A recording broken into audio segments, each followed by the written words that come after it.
Assalamualaikum warahmatullahi wabarakatuh, pemirsa MTA TV dimanapun Anda berada. Bagaimana kabarnya hari ini? Semoga senantiasa dalam keadaan baik dan juga sehat walafiat.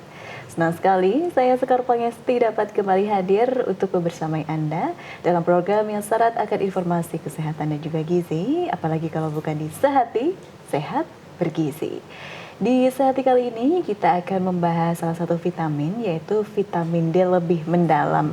Ya, pemirsa silahkan nanti jika Anda punya pertanyaan seputar materi hari ini ataupun pertanyaan-pertanyaan lain, Anda bisa menghubungi kami di line telepon 0271 679 3000 atau Anda juga dapat mengirimkan pesan melalui WhatsApp dan juga SMS di 0811 255 3000. Dan Alhamdulillah hari ini kita dibersamai oleh praktisi gizi, beliau Mbak Aulia Idris.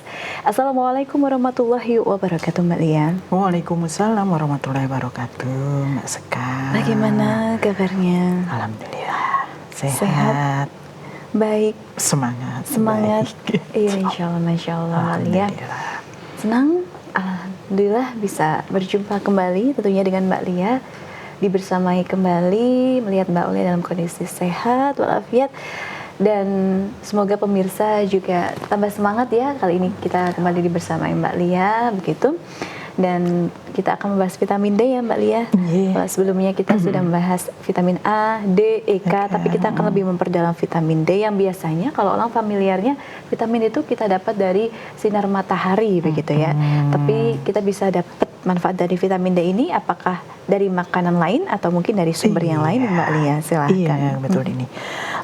Mbak Sekar, kemarin kan ketika pengajian Ahad pagi beliau Ustadz Ja'far kebetulan memaparkan tentang vitamin D begitu. Wah, ini udah pas, mungkin banyak hal juga yang perlu saya tambahkan. Sebenarnya saya pengen close tentang vitamin D, kita lanjutkan dengan materi lain, tetapi karena ini masih segar, hari Minggu yang lalu coba saya akan menambahkan mungkin tentang fokus ke bahan makanannya. Sebetulnya bisa kita dapatkan di mana saja begitu Mbak Sekar. Silahkan Mbak Aulia untuk vitamin D. Bismillahirrahmanirrahim. Assalamualaikum warahmatullahi wabarakatuh. Bapak Ibu pendengar Persada FM, pemirsa MTA TV dimanapun Anda berada. Alhamdulillah hari ini kita kembali bisa berjumpa dalam keadaan sehat walafiat dan insya Allah kita akan bersama-sama menambah pengetahuan kita tentang vitamin D. Ya, kemarin kita sudah belajar sebetulnya apa sih vitamin D begitu ya, kenapa betapa penting untuk kita bahas ini akhir-akhir ini kan mungkin kalau saya belum lansia nggak akan pernah membahas, tidak akan berpikir seperti ini, tapi ternyata kok lambat laun itu iya ya kok tulang ini sakit gitu ya. Waduh, kaki udah nggak bisa ditekuk, habis duduk nggak bisa berdiri. Iya, itu udah lama ya. Jadi ternyata keluhan-keluhan ini juga banyak dialami oleh Bapak Ibu sekalian, mulai boyoken gitu. Pegel pinggangnya, sakit pinggangnya, kemudian mulai kaku-kaku leher dan lain sebagainya.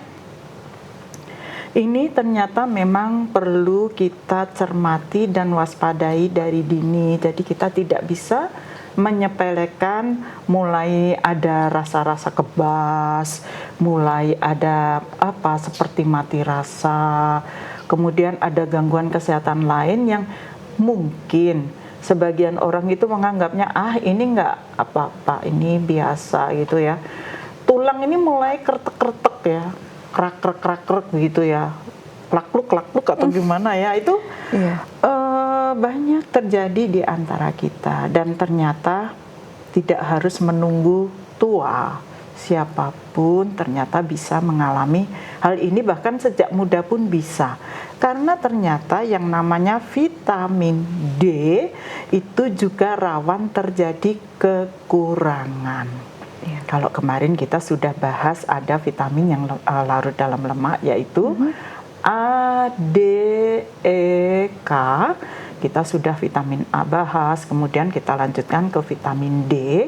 Nah, D ini kalau di Indonesia bisa kita dapatkan dari sinar matahari, itu termudah. Nah, Bagaimana tentang fungsinya?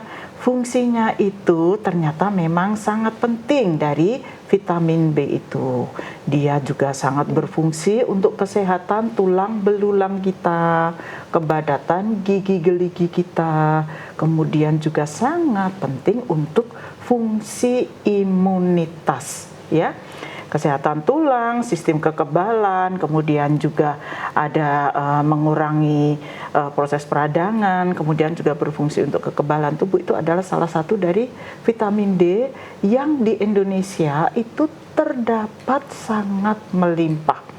Jadi di dalam tubuh manusia itu sifatnya masih provitamin, calon vitamin.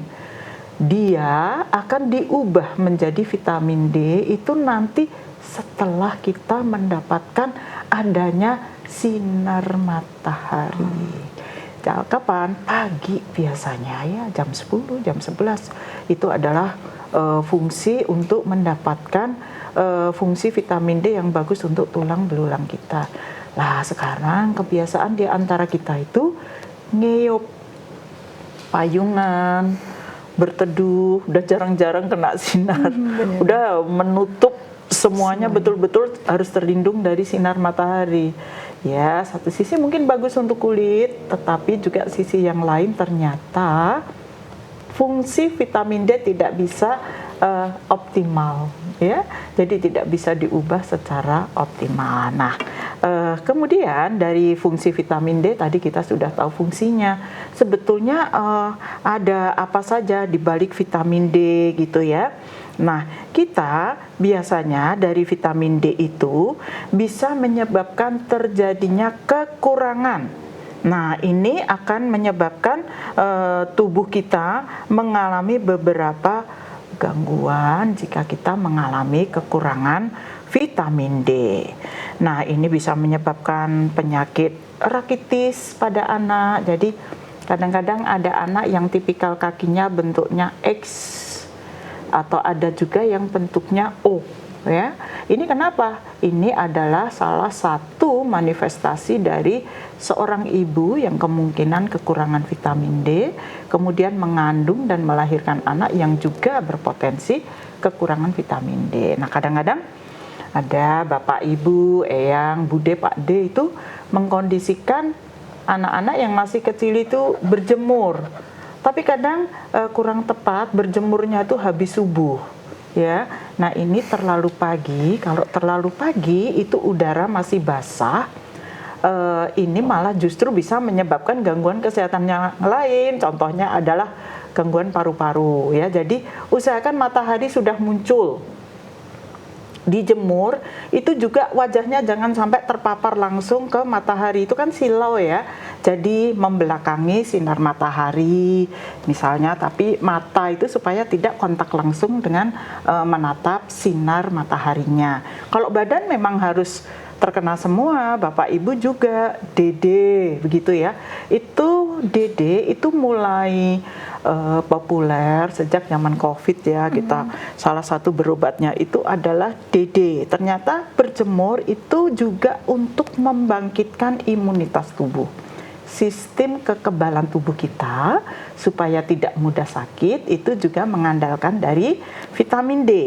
Nah, kekurangan vitamin D itu selain tadi bisa memicu rakitis, juga ini vitamin D akan mendukung proses penyerapan kalsium di dalam tubuh kita. Nah, tulang belulang kita, Bapak Ibu, itu butuh kerapatan yang bagus.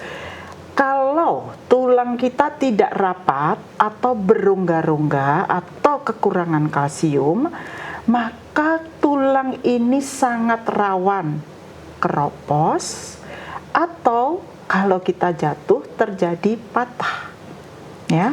Nah, kalau sudah patah lah ini yang agak sulit. Biasanya kalau sudah sepuh begitu ya, kan kalau bisa hindari jatuh. Karena yang memang kalau sudah tua itu ada gangguan keseimbangan tubuh ya, limbung, mudah jatuh begitu ya. Nah, itu dijaga, salah satunya menghindari jatuh, karena kalau sampai terjatuh usia sudah lanjut, ini proses penyembuhannya butuh waktu lebih lama dan biasanya juga akan lebih sulit untuk sembuh. Karena apa? Daya rekat, kalau terjadi retaknya tulang ya atau patahnya tulang, itu butuh kalsium lebih banyak. Tulang yang sudah patah ini untuk nyatu lagi itu ngerekatnya lama. Beda kalau pasiennya itu mungkin masih anak muda atau masih kecil, dia akan lebih mudah rapat tulangnya dan biasanya proses penyembuhannya juga akan lebih cepat. Nah itu kalau kita menggunakan banyak memiliki cadangan vitamin D. Nah vitamin D selain tadi kita sudah dapatkan dari sinar matahari untuk mengubah provitamin D menjadi vitamin D, kita butuh makanan-makanan yang juga tinggi vitamin D. Apa itu? Contoh, ikan laut. Bahan makanan yang berasal dari laut itu akan tinggi mengandung kalsium. Kalsium itu adalah bahan baku utama untuk kekuatan tulang belulang dan gigi-gigi kita. Jadi bagaimana? Ya, kita bisa dapatkan dari banyak ya sumbernya, diantaranya ada kuning telur. Kemudian juga kita bisa dapatkan dari sumber hasil laut yang kita makan bersama tulangnya. Contoh, kalau Bapak Ibu dahar gereh, itu kan ada tulangnya, nggak sempat kita pisahin gereh yang kecil-kecil. Teri misalnya, itu adalah sumber kalsium yang sangat bagus. Selain teri, bisa juga kita pakai agar-agar yang dari laut atau rumput laut, itu juga sangat bagus ya. Kalau di Jawa Timur ya, dulu pengalaman saya kalau orang masak rujak cingur atau apa, itu biasanya ditambahkan rumput laut. Nah, tapi kalau di Jawa Barat ternyata beda, rumput laut itu dibikin manisan. Nanti untuk isian es campur. Tapi enak Mbak, itu rujak cingur pakai rumput laut. Enak sekali ya. Oh, enak jadi sekali, rasanya seperti rujak cingur karena dia seperti cartilage, tulang muda, kers gitu ya. Jadi itu sangat tinggi kalsium, itu bagus. Saya nggak tahu kalau di pesisir selatan apakah banyak dikonsumsi ya rumput laut atau kayak ganggang hijau itu sepertinya mulai ada budaya bikin rujak ditambahkan itu. Enak Mbak, enak sekali, bisa dicoba. Selain klorofilnya bagus, warnanya kan hijau bagus begitu, kemudian dia juga banyak mengandung kalsium. Ikan laut ya, mau tongkol, kemudian apa itu ya, mau tuna, cakalang, ikan-ikan yang berasal dari laut itu insya Allah juga merupakan sumber kalsium yang bagus. Sumber kalsium yang lain bisa juga kita dapatkan dari kuning telur, susu dan hasil olahnya. Susu dan hasil olahnya itu apa? Mentega, keju ya. Kemudian hasil olah susu yang lain itu bisa menjadi sumber kalsium yang juga akan sangat bagus untuk kesehatan gigi-gigi dan tulang belulang kita. Baik. Nah, tapi untuk, mohon maaf Mbak Lia ya, tapi untuk susu dan hasil olahannya begitu, yang kriteria yang seperti apa nih yang mengandung vitamin D yang sangat bagus begitu? Sangat bagus ya. Susu itu tidak begitu signifikan antara merek misalnya ya. Secara garis besar bahan baku susu itu adalah tinggi kalsium. Jadi merek itu hanya produk dagang, tetapi isinya itu secara umum adalah merupakan sumber kalsium. Dan yang membuat dia mahal karena ada fortifikasi, pengayaan, penambahan vitamin dan mineral. Biasanya vitamin yang larut dalam lemak, kemarin A, D, E, K itu ditambahkan langsung ke dalam produk susu. Nah, kalau susu ini untuk Bapak Ibu, kalau sudah usianya mungkin lanjut, kalau tidak ada gangguan kesehatan, silahkan susu full cream boleh. Biasanya susu bubuk yang warnanya agak kuning, rasanya lebih gurih, itu adalah contoh susu full cream. Harganya akan lebih murah daripada susu skim. Susu skim itu yang seperti apa?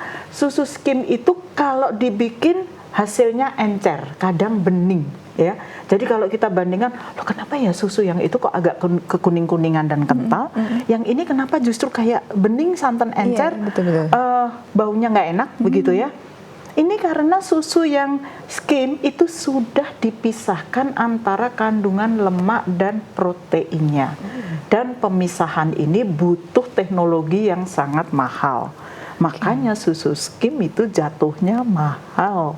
Karena dia juga secara fungsi protein, sementara untuk susu yang kuning full cream itu fungsinya adalah lemak. Tapi dari sisi rasa, susu yang warnanya kuning atau full cream tadi rasanya akan jauh lebih gurih. Nah, anak-anak biasanya akan lebih suka yang gurih. Kalau yang sudah lansia, yang namanya, mohon maaf saya sebut contoh gen itu belakangnya, itu biasanya susu bahan bakunya adalah susu skim. Dan susu skim ini harganya mahal karena dia selain tinggi kalsium juga jelas di sana fungsinya adalah untuk protein. Untuk apa protein? Untuk pertumbuhan, untuk kecerdasan otak, untuk tumbuhnya rambut, untuk tumbuhnya kuku, untuk penyembuhan luka. Itu memerlukan protein yang besar, dan protein itu juga untuk sistem imunitas dan kekebalan tubuh supaya kita tidak mudah menjadi sakit. Untuk anak-anak, protein juga akan menunjang tumbuh kembangnya menjadi lebih baik. Semuanya itu protein untuk kecerdasan anak terutama ya. Nah, untuk kita kembali ke vitamin D, seperti apa yang dibutuhkan? Supaya tulangnya kuat, supaya kita tumbuhnya lebih tinggi, supaya kita tidak mudah terjadi pengeroposan tulang setelah dewasa nanti. Dan yang lebih penting biasanya ibu-ibu yang masih mengandung putra-putri masih muda usia produktif, jika terjadi kekurangan kalsium, maka ketika beliau mengandung akan terjadi banyak masalah. Apa itu? Sakit gigi, pegel, nuencok dan lain sebagainya. Pokoknya tulang belulang ini sakit semua. Kenapa? Karena bayi yang dikandungnya menggerogoti cadangan kalsium dari ibundanya. Ini penyebabnya begitu ya? Jadi nanti kalau ibu-ibu kadang-kadang pas hamil, melahirkan dan sebagainya itu satu giginya copot, dua kadang sakit gigi yang luar biasa. Kadang-kadang pada kondisi tertentu ya itu nggak sembuh-sembuh. Coba aja, tulang ini ngilu semua begitu ya. Dan itu kenapa? Karena terjadi pengambilan cadangan kalsium dari tubuh ibu kepada bayi yang dikandungnya. Kalau untuk bapak-bapak bagaimana? Ya, bapak-bapak juga tetap butuh yang namanya penggantian sel-sel yang rusak. Misalnya kita potong rambut, tumbuh nggak? Tumbuh. Dari mana tumbuhnya? Itu protein. Sementara kalau bapak-bapak nyangkul di sawah kerja otot yang berat, itu dibutuhkan apa? Di sana butuh kekuatan kalsium supaya tubuh kita betul-betul kuat. Nah, untuk Bapak Ibu mulai sekarang mudah-mudahan selain sinar matahari, cukupi dengan asupan gizi yang bagus. Olahraga dan latihan otot dengan beban itu sangat penting. Ya, karena apa? Kalau tulang nanti tidak ditopang oleh otot yang kuat, maka tulang ini akan sangat mudah cedera. Jadi yang namanya otot, kalau tua itu kan makin mengecil ya Mbak ya, itu ototnya lari. Dan kita harus mencegah ya, itu yang disebut dengan sarkopenia. Jadi ketika tulang kita tidak dibungkus oleh daging atau otot yang cukup, maka mulai muncul banyak keluhan dan ini tidak boleh. Selain itu juga adanya sendi yang sakit. Ya, ini adalah manifestasi dari kasus yang terkait dengan vitamin D, atau mungkin ada masalah lain karena riwayat cedera dan lain sebagainya ya.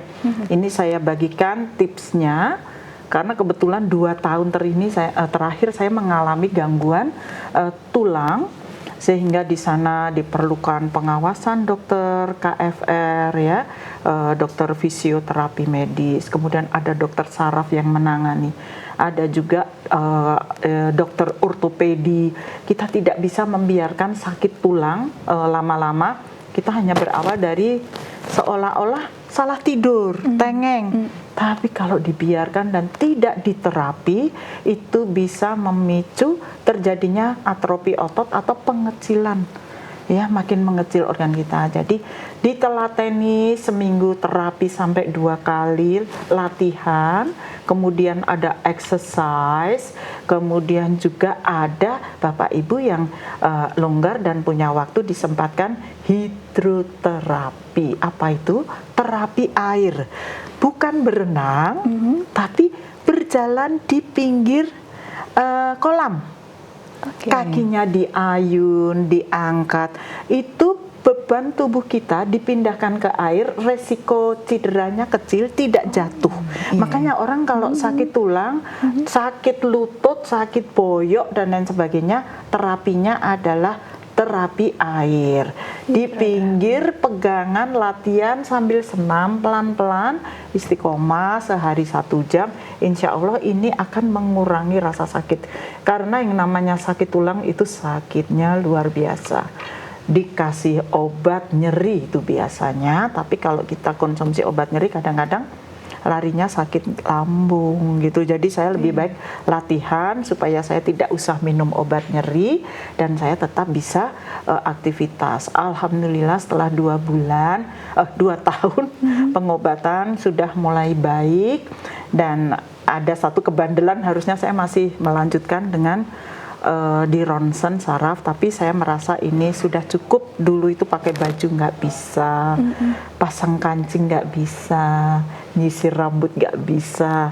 Ini adalah akibat tulang saya tidak bisa digerakkan. Dari kalau udah duduk di bawah, jangan harap kita bisa berdiri, atau duduk di kursi, tangan kita tidak kuat untuk menopang tubuh kita untuk berdiri. Itu adalah salah satu gangguan dari tulang atau ortopedik kita. Nah, nanti kita akan bahas lagi tentang vitamin D ya Mbak Sekar ya. Iya, Masya Allah sekali, begitu luar biasa manfaat dari semua vitamin-vitamin yang ada, khususnya vitamin D. Kemudian Mbak Aulia, ketika kita melihat ada orang yang sakit tulang, entah itu boyokan atau tengeng, itu jangan dianggap sepele, kasihan, itu sakit banget sakit gitu ya. Ya Allah. Ya, baik. Kemudian tentunya kita harus memenuhi asupan vitamin D kita, gitu ya, karena itu betul-betul sangat penting, khususnya di usia tua begitu ya. Iya, dari kecil sudah dipersiapkan. Dari kecil, khususnya begitu. Baik, Mbak Lia, nanti kita akan lanjutkan perbincangan kita di segmen kedua. Kita break sejenak. Pemirsa MTA TV dimanapun Anda berada, jangan kemana-mana, tetap bersama kami dalam Sehati, Sehat Bergizi. Baik pemirsa MTA TV dimanapun Anda berada, terima kasih banyak masih bersama kami dalam Sehati, Sehat Bergizi. Kita juga masih membahas tentang manfaat dari vitamin D begitu ya. Kami juga masih membuka kesempatan sebanyak-banyaknya, silakan untuk Anda dapat memberikan pertanyaan. Insya Allah di luar tema pun Mbak Aulia siap untuk menjawab.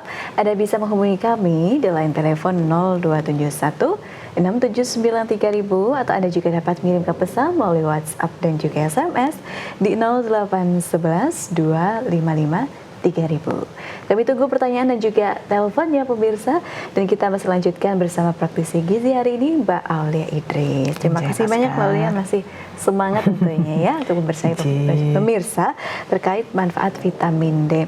Tadi juga sudah dibahas begitu ya, kalau kita tetap membutuhkan vitamin D supaya provitamin D ini bisa diubah begitu ya, secara maksimal dengan sinar matahari. Diubah jadi vitamin D dan menjadi cadangan di dalam tubuh kita. Siap Mbak Lia. Kemudian tadi juga mendapatkan manfaat vitamin D ini salah satunya dari susu, kemudian dari olahan susu juga.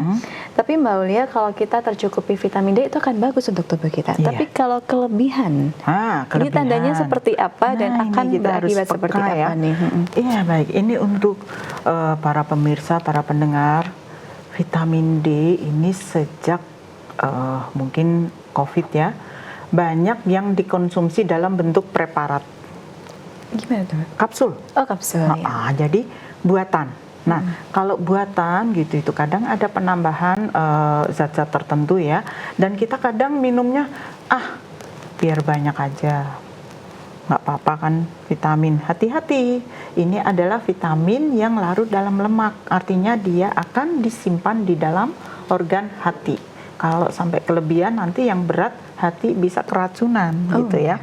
Nah, kita harus mengenali sebetulnya selain kekurangan yang tadi ada kaki bengkok, kretek-kretek ya, krek-krek dan lain sebagainya, maka kalau kita kelebihan juga akan bisa berdampak terutama untuk mereka yang mengalami gangguan kesehatan, contoh memiliki penyakit jantung, kemudian ada gangguan ginjal. Ini perlu konsultasi khusus kepada dokter tentang konsumsi vitamin D karena hal ini bisa memicu terjadinya kontraindikasi dan memperberat penyakitnya atau bahkan muncul penyakit baru karena kesalahan kita. Nanti bisa dikonsultasikan kepada dokter. Nah, kita bisa mewaspadai ya, dikonsumsi berlebihan itu apa yang terjadi. Contoh, Bapak Ibu mulai merasa mual dan muntah. Kemudian mudah haus ya. Selain itu juga sering buang air kecil, peser ya. Selain itu juga bisa merasakan tubuh ini merasa cepat lelah. Ini kalau kita justru kelebihan vitamin D tadi. Ada gejala lain yaitu hilangnya selera makan, tidak mau makan, perubahan suasana hati atau kadang kita sebut linglung, bingung ya.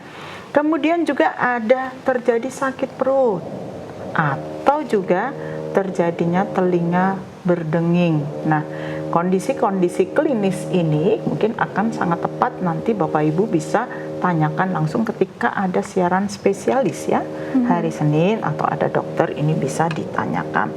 Kalau terjadi hal-hal yang seperti saya sebutkan tadi, Bapak Ibu bisa segera hentikan konsumsi vitamin, suplemen vitamin D yang dalam bentuk kapsul tadi, kemudian segera periksa ke dokter ya. Jangan menunda-nunda ya kalau merasakan tubuh ada hal yang tidak enak, tidak nyaman, pokoknya kita sendiri harus lebih aware, lebih kenal kepada tubuh kita. Ini ada apa dengan tubuhku? Jangan tunda lagi. Dokter tuh sekarang banyak sekali di sekeliling kita ya. Minimal fase ke-1. Ini bisa kita ajak konsultasi. Nah, kemudian efek samping yang lain yang bisa muncul kalau kita mungkin alergi ya. Alergi yang lain tak harus vitamin D. Ini adalah munculnya biduran. Gatal-gatal ya Bapak Ibu, biduran, bengkak di bibir atau mata. Ini juga merupakan salah satu gejala kita alergi atau pada kondisi tertentu bisa menyebabkan kesulitan bernapas atau sesak napas. Itu hanya dari alergi. Dan kita harus peka.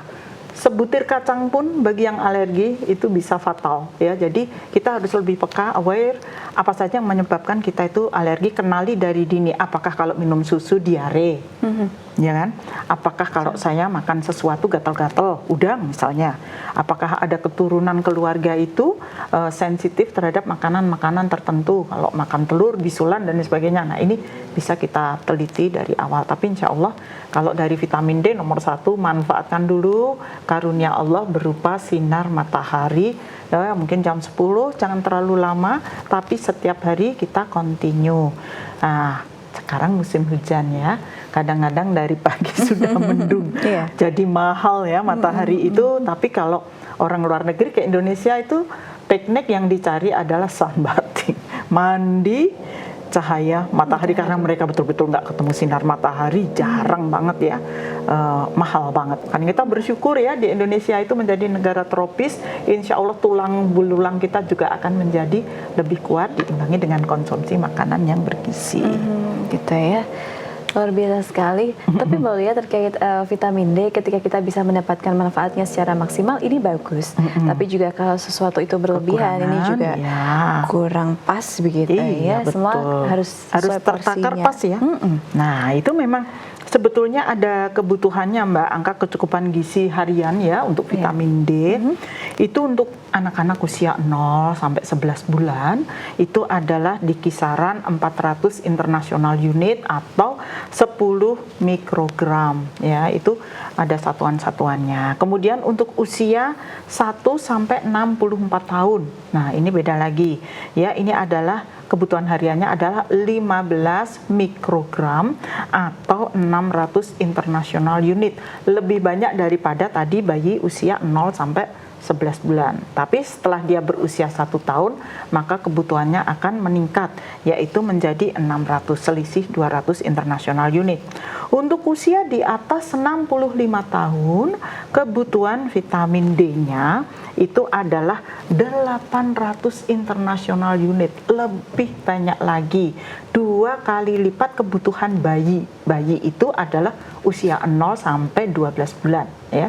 Itu tadi 400 kalau bayi, maka pada kondisi lansia di atas 65 tahun itu kebutuhannya adalah 800 international unit. Kemudian untuk ibu hamil dan menyusui, mohon diperhatikan kebutuhannya juga setara dengan usia lanjut, yaitu 15 mikrogram atau 600 international unit. Ini terjadi peningkatan dan perlu kita perhatikan. Apa sih pentingnya untuk ibu hamil? Penting karena itu untuk persiapan tulang belulang ibu selama mengandung, juga persiapan menghasilkan ASI yang berkualitas untuk bayi setelah dilahirkan nanti. Harus cukup kalsium. Nah, supaya cadangan kalsium ini cukup untuk kita, supaya tulang belulang kita kuat, untuk bapak ibu yang memiliki putri, anak perempuan, gadis, usahakan tetap minum susu sejak dia lahir tidak putus sampai minimal usia 13 tahun. Oke. Sampai 13 tahun Ya, tidak boleh terus putus aja, begitu jangan ya. putus kalau bisa ya. Pengalamannya yang didapat Mbak ketika memang maksimal untuk memberikan kebutuhan kalsium anak melalui susu dari usia 0 sampai 13 ini tahun. apa yang manfaat yang didapat Mbak? Ya, yang jelas ketika dia itu menjadi gadis remaja, nanti dia tidak akan mengalami gangguan tulang lebih dini. Sekarang kadang-kadang karena usia 30 sudah melahirkan, menyusui, itu satu, gigi tanggal. Yang kedua, mulai sakit tulang. Sakit tulang itu sekarang nggak nunggu usia lanjut, tapi ternyata usia masih muda, belia 30 dan lain sebagainya, sudah mulai merasakan keluhan tulang belulang tadi. Kenapa pada usia 13 tahun sampai 13 tahun begini? Pada wanita itu kan terjadi menstruasi. Saat terjadi menstruasi itu cadangan kalsium itu banyak terbuang bersama darah yang dikeluarkan.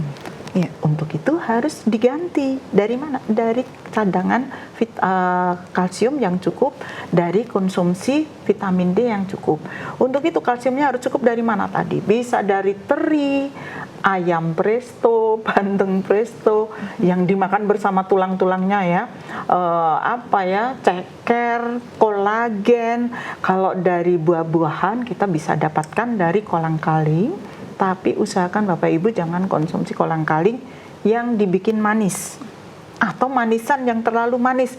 Sate kolang-kaling yang disundui warna pink di pasar kayak saya masih kecil dulu itu sudah mulai enggak. Jadi kolang-kalingnya mondo banget, hanya direbus mungkin bersama rempah-rempah, daun jeruk, sereh itu ya untuk efek wangi, jahe, sedikit gula aren, ini akan sangat bagus. Tapi kalau mau plain lebih bagus. Itu akan lebih sehat.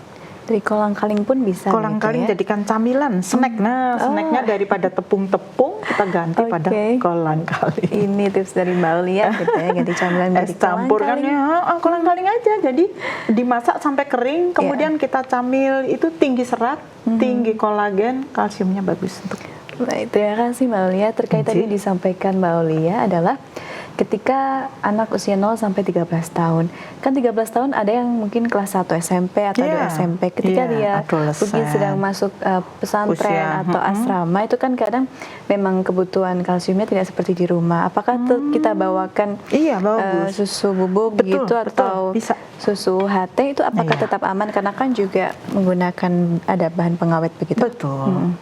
Jadi kalau susu lebih saya anjurkan Bapak Ibu lebih mudah disimpan dalam bentuk serbuk. Serbuk. Ya, kering kan?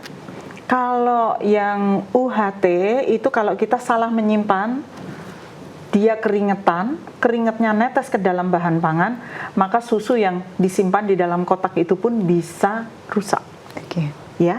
Jadi untuk susu bisa lebih bagus susu yang dikeringkan, tapi memang susu yang dikeringkan atau susu serbuk ini pengencerannya harus tepat, ukurannya sesuai yang dianjurkan. Tidak perlu ditambahkan gula, tidak perlu rasa-rasa, jadi biasakan plain karena susu itu sudah mengandung gula yang cukup manis. Ya manisnya memang mondo beda dengan kita tambah sirup atau gula, tapi kita biasakan segala sesuatunya jadi plain. Kalau anak saya nggak bisa minum susu begitu, apakah bisa kita coba kalau memang alergi, kita coba pelan-pelan dari susu kedelai. Itu pun manfaatnya juga tidak kalah baik Ya, begitu ya? kedelai itu bagus. Itu betul-betul the magic food ya sebetulnya. Asal bukan kedelai yang rekayasa genetika atau GMO. Nah, itu cari kedelai yang non GMO. GMO itu artinya dia tidak ada rekayasa genetika dan kedelai itu aman. Kita zaman dulu waktu saya masih kecil itu dulu kedelai itu masih yang warnanya hitam, yang Malika itu untuk kecap. Malika kedelai hitam itu asli Indonesia, tapi sekarang kan kita impor dan ternyata yang kita impor itu tidak semuanya asli atau organik. Cari yang organik, cari yang tidak atau non GMO. Itu efeknya apa? Iya, semua yang direkayasa genetika seperti buah tanpa biji. Itu ada efek negatifnya untuk tubuh. Kemudian juga kita tadi mulai lebih peka, lebih aware kepada tubuh kita, tidak mengkonsumsi makanan yang berpengawet, berpemanis. Contoh tadi kalau kita minum tablet vitamin D, lebih baik yang asli sinar matahari, susu, hasil laut, daripada kita makan yang tablet-tablet, suplemen itu bahayanya pasti ada untuk tubuh apalagi berlebihan. Ingat, kalau suplemen dan lain sebagainya itu hanya dibutuhkan kondisi urgen. Contoh ketika kita sedang mengalami apa itu Mbak? Habis kecelakaan, pemulihan sakit, itu kan butuh tinggi ya, perlu di drip yang tinggi. Atau memang pada kondisi tertentu dokter menganjurkan adanya suplemen, ingat harus di bawah pengawasan dokter, tidak boleh nyandai dewe gitu ya. Wow, saya tak minum sendiri. Si A minum, kondisi A dengan B belum tentu sama. Obat aja antara A dengan B tidak bisa disamakan. Beda, ya? Reaksinya tidak akan pernah sama. Mungkin A alergi X, yang ini tidak alergi, itu nanti juga akan beda. Jadi untuk obat, Bapak Ibu juga selain rutin juga hindari tirunan obat. Contoh-contohan kayak ujian ya. Kamu obatnya apa? Nah, nggak boleh gitu ya. Asal begitu ya. Ya, kita tetap obat itu semuanya ada efeknya, ada ininya. Jadi sudah dipertimbangkan cara minumnya juga. Hari ini kita belajar tentang vitamin D tadi bisa dari sumber laut. Dari ikan tawar bisa misalnya kita gabus itu juga bagus efeknya ke jangka panjangnya. Ikan gabus itu ikan kutuk ya, kemudian ikan lele, nila dan lain sebagainya itu juga sangat bagus dan minim resiko untuk kesehatan kita. Baik Mbak Lia, ini ada pertanyaan yang masuk dari pemirsa. Kita baca terlebih dahulu tapi tidak disebutkan namanya. Mbak Lia, Assalamualaikum. Waalaikumsalam. Tadi minum susu begitu ya, kita membahas untuk anak sampai usia 13 tahun. Sedangkan anak saya perempuan usia 10 tahun Mbak Lia, tapi berat badan sudah 50 kilo dan tingginya 150 cm. Susu yang bagaimana yang bagus untuk anak saya yang bikin tidak bertambah gemuk begitu? 150, berat badan 50. Baik, dikurangi lagi ya Bu ya, ke 43. Nanti sudah agak bagus ya. Olahraga bisa, ngerem makan yang manis, yang digoreng, sama ini menghindari susu yang full cream. Nah ini baru susunya diganti yang susu skim yang tidak mengandung lemak atau rendah lemak. Kita ganti yang tinggi protein. Ibu baca label kalengnya, ibu baca label kemasannya, susu yang tinggi protein adalah yang tidak lemaknya tidak terlalu tinggi dan rasanya juga tidak akan terlalu gurih. Begitu. Mudah-mudahan selalu sehat. Alhamdulillah masih ada waktu untuk persiapan. Susu skim berarti tadi. Susu skim. Baik, ini menunjukkan bahwa anak-anak zaman sekarang itu memang tubuh tingginya cepat begitu ya. Kan nggak harus susu Bu, termasuk keju bisa. Tapi hati-hati, jangan terlalu menyukai keju berlebihan. Bukan apa-apa, saya takut garamnya itu tinggi. Jadi satu sisi kita kan kemarin harus membatasi gula, membatasi garam, membatasi minyak.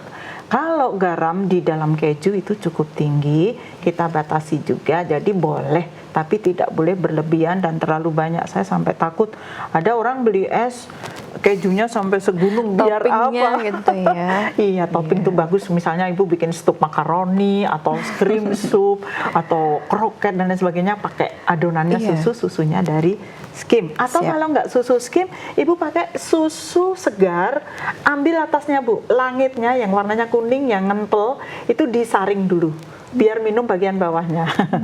Tapi Gimana? mohon maaf, tapi keju itu kan juga macam-macam ya. Iya, ada yang low fat.